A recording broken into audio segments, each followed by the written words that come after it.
Rapaz, a resenha na rede de hoje é sobre um thriller feminista da era Me Too. Rede de Sussurros, de Chandler Blaker. Essa coleção da Intrínsecos, ganhei vários exemplares e estou me educando sobre o best-seller da atualidade. Esse aqui é de 2019, já não é tão atual, mas é mais recente do que os livros que eu costumo ler, né? E é engraçado essa coleção, o primeiro que eu li foi o que eu mais gostei. Território Lovecraft, de Matt Ruffin, sensacional, aproveito para fazer a indicação. E eu achei uma coisa curiosa, pela conexão com Lovecraft, né, que tem uma das histórias mais famosas dele, Um Sussurro nas Trevas, né, que é de terror. Eu peguei para ler esse livro aqui, Rede de Sussurros, crente que era uma história de terror.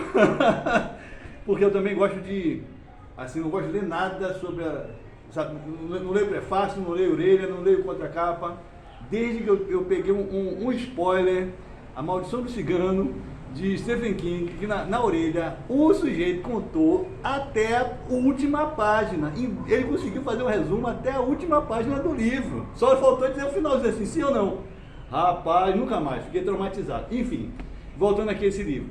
Cenário básico. Uma grande corporação de produtos esportivos.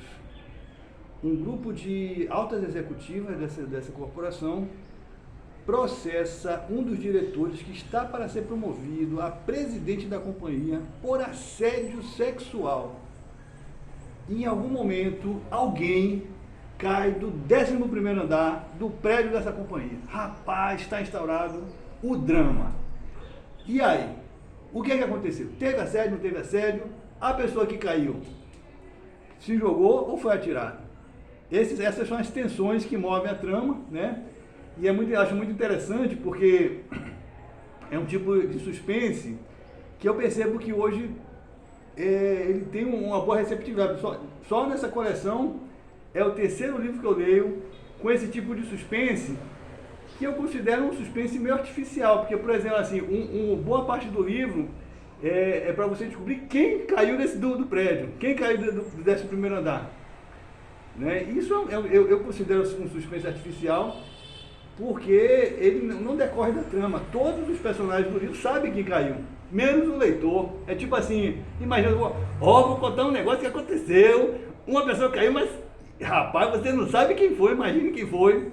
Eu particularmente não me deleito muito com esse tipo, eu prefiro um suspense que nasce da própria história, não o autor segurando a informação, já viu? Não vou mostrar não. Eu acho isso meio, enfim. Mas eu percebo que é uma coisa que está no gosto da galera.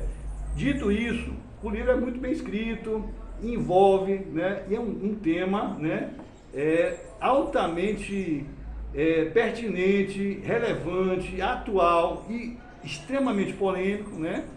Então, assim, é uma leitura que eu gostei de ter feito. E assim, eu achei muito interessante, além desse suspense, quem se jogou, né? Eu achei interessante, não sei se foi intencional ou não, mas por fazer esse suspense, não somente essa informação, mas várias outras informações concernentes ao assédio sexual em si, você só vai ficar sabendo no finalzinho da história. Eu não vou dar spoiler, que esse pecado eu não vou cometer, com a graça de Deus, mas assim, por conta disso, você passa o tempo todo na história. Eu pelo menos achei difícil ter um parecer, né? Aconteceu o assédio, não aconteceu, a não ser no finalzinho que é revelado e relevado o que aconteceu de fato, né? Isso trouxe, assim, acho que trouxe para a história algo muito próprio da realidade, porque nesses casos, né, nunca tem uma história única, sempre tem versões narrativas, combates narrativas, né? Então, por conta disso, eu acho que ficou muito interessante, né? Porque é difícil emitir julgamentos, né? Embora as pessoas, assim, se arvorem, né? Em fazer esse julgamento de uma forma muito enérgica, muito animada, entusiasmada. E isso traz outros conflitos também. Dito isso, tem uma sincronicidade que eu quero registrar, que para mim foi o grande ganho dessa leitura. Que, assim, eu estava terminando de ler esse livro, quando assisti com minha amada Fabíola assisti o filme Barbie, sensacional, que filmaço, esplêndido, recomendo totalmente a todas, todos, sensacional. E teve um momento do filme da Barbie, acho que não sei se já catalisado por essa leitura, porque assim, ela traz também umas reflexões muito interessantes, né, sobre como o mundo do trabalho é extremamente machista, né? Ela dá um exemplo só para dar dá uma imagem muito vívida, né? Ela fala assim que se um homem diz assim, vou tirar o dia de folga que eu vou levar meu filho para pescar, vão falar assim, nossa, que bom pai, que sujeito formidável.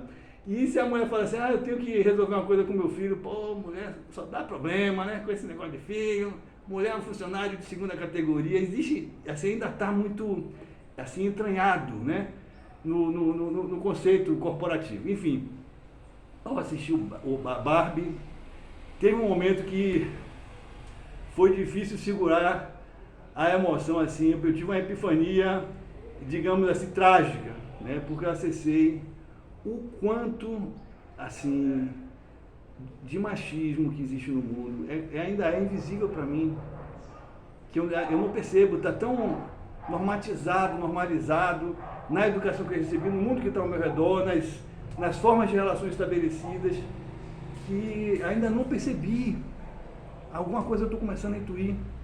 E não somente o machismo, né, como a homofobia, como o racismo, e a intolerância religiosa e todas essas cracas, essas escoras morais, espirituais, emocionais que a gente está se debatendo tanto para se livrar nesse alvorecer do século XXI, né?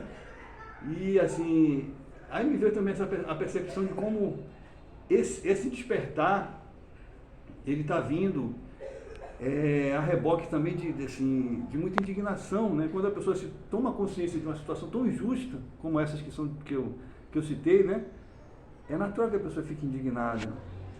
Mas aí muitas vezes se tem uma reação assim, uma atitude, uma fala, uma ação muito mais baseada não na conscientização, mas no ódio, na revolta, no querer devolver o golpe que foi recebido, né? E por conta disso, eu acredito que isso tem muito a ver com o fenômeno que a gente está vendo assim, que me deixa muito perplexo, né? A gente está nesse momento agora, no século XXI, como eu já falei, a gente tendo um recrudescimento do nazismo, pessoas assim, se identificando com as ideias mais torpes, mais grotescas, mais bárbaras, mais primitivas, né? Como, por exemplo, assim, essa série que está todo mundo assistindo também, recomendo muitíssimo, Adolescência, sensacional, né? E por conta dessa série eu fiquei sabendo que tem um fulano aí que é misógino, que se dedica a fazer mensagens de ódio contra as mulheres e tem 10 milhões de seguidores, né? Como é possível acontecer uma coisa dessa, né?